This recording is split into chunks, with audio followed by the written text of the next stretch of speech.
Well, Michael, beaten by a late goal here at Grimsby this evening. What's your reaction? Obviously disappointment to lose the game, to lose to a little bit of a scruffy goal the way we did, but probably encouraged by what I've seen, especially in the second half. I thought the big chances fell to us in that second half, and unfortunately we weren't able to go ahead in the game. You switched to a back for the first time in quite a while. How did you think that played out? Happy? Yeah, I mean, listen, we've come up against obviously a heavily possession-based team with a lot of athleticism in the group. So to do that and compete with them as much as we did for long spells, I was happy. There'll be games where we're a little bit more dominant with the ball, but I thought they were resolute. I thought we defended quite well at times, and like I say, certainly in the second half when the confidence was growing, we looked to fret. Yeah, Grimsby didn't open you up too often in terms of clear chances, I guess, over the 90 minutes, so you take some encouragement from there. Absolutely, yeah, no. I mean, obviously I know they've been on a spell where they've been frustrated themselves and not winning 11, but we've obviously seen a lot of those games, and there's been a lot of occasions where they've been heavily on top and dominated teams. Didn't think that was the case tonight. Obviously they're always going to have more of the ball than us because of the way they're set up. But yeah, I thought up until the goal, there was a level of confidence about us and belief. I think the thing from my point of view, everything that we didn't have on Boxing Day, certainly in that first period, we had tonight, and that's all you can ask. You don't need. It doesn't cost to run around, work hard, compete. And I thought we had that in abundance tonight, and we certainly need to bring it going forward. And you did have a couple of big chances, didn't you? Tom sang in the first half. John Marcus had a header in the second half as well. Are they the big moments you reflect on? I think so, yeah. That tends to happen. When you find yourself in a position that we do at this moment in time, and John's on a decent vein of form in front of goal, and I thought it was a good header, but it was obviously matched by a good save, and like I say, that goes in. All of a sudden it's a different game. They've got to throw more bodies forward, leaves them open to much more counter-attacking opportunities, and listen, I felt quite comfortable in the sense that we limited them to sort of shots outside the box and sort of crosses from around about the 18-yard box, which I felt we dealt with quite comfortably. You took Anthony Scully off early in the second half. Was that just tactical? Yeah, just to get a little bit more sort of pace up the top line. That's why we started with Cabs initially up there. Didn't get enough of the ball in the first half to try and affect their back line, but I just thought the longer the game went on, it'd open up a little bit, so just get a bit more, I suppose, pace on the back line, but a little bit more discipline in the middle of the park as well. How tough, how disappointing is this run for you all to accept at the moment? It's 7 without a win in League Two, but if you look at the bigger picture, you're at the halfway stage of the League Two season now, so you've played 23 matches, you only had 4 wins, and you've lost 12, which is a lot of defeats, isn't it, in 23. How do you reflect on the season so far?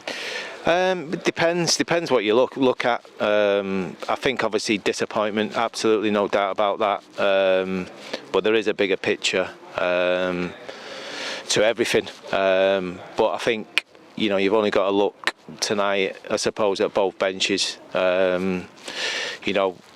We want to make substitutions and we want to do things early, but sometimes you're at risk of making yourself weaker rather than stronger, and they brought 3 or 4 players in who, from an athletic point of view, are probably blow our players out of the water when it comes to athleticism. So there's a lot of things to put in perspective, but at the same time not shying away from the fact of that we're only four wins halfway through the season. Not good enough, has to be better, and I take full responsibility for that. How big is this transfer window going to be? It opens in a couple of days. We know you're really keen for that to open. How big, how crucial a period are we entering for Shrewsbury Town? Because supporters are concerned after a relegation last season that something similar could be about to happen, because given it's happened to a few teams in recent years, going from League One and then struggling again at a low level. Yeah, well, I'm not stupid, so I'm just as concerned. So I think, it's obviously a big window. It's important that we get the right players in. it's important that we look to a certain type of player that think that can help us. And listen, the conversations that we're having with various clubs, agents, players, etc., are quite positive at the minute. You can't guarantee anything, as we know, but certainly we'll be working really hard behind the scenes to try and bring the right ones in. Is there any indication there might be money to spend? The club have brought in money from the FA Cup run, of course, with prize money and television broadcast fees as well. Unlikely, probably unlikely. I'm probably working more on the basis of trying to move players on and give us an opportunity to bring fresh players in and different types of players in with different profiles. Do you anticipate there could be ins and outs as early as this week? The window opens in a couple of days. Certainly hope so. Yeah, that's the plan. I think we're very close. We're very, very close on one coming in. So hopefully that will get done and get announced and give everybody a lift. And like I say, there's going to be potentially movement both ways, which will allow us, like I say, to try and hopefully improve the group.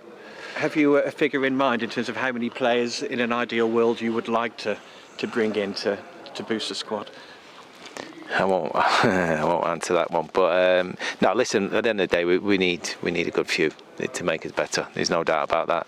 I've already touched on it tonight. The reality is, you want to make yourself better and stronger sometimes late on in games and have an impact on the opposition. And I was a little bit worried tonight that if I made too many substitutions, it'd make us much weaker. So, and that's not being disrespectful to anybody. I think everyone can see that for themselves. Is there any update to the Sam Stubbs situation? Obviously not involved again tonight. Not really, but I mean, that might be one of those where there's an understanding. I think there is an understanding that it's an opportunity potentially to get the right outcome for both parties, which will probably, in an ideal world, see Sam move on and go and play elsewhere, and that might give us an opportunity to do a bit of business. And just finally, they're all important games, they're all big games, but the one you've got on New Year's Day to kick off 2026 looks a really important game. Bristol Rovers coming to the Meadow. Your thoughts on that, Michael? Well, we've had a few. It's felt like we've had a few of those games already this season. Going back to the Cambridge, the Crawleys and the Newport games at home where we've got big wins. So it is a massive game, there's no doubt about it. But like I say, I personally felt that we've had those type of games already and we've come through them pretty well and we've stood up to those type of games. So it's a huge game, there's no doubt about it. Massive for both clubs. And I know we'll be sort of well supported and well backed, and hopefully we can get 3 points. As always, thanks for your time. Thank you.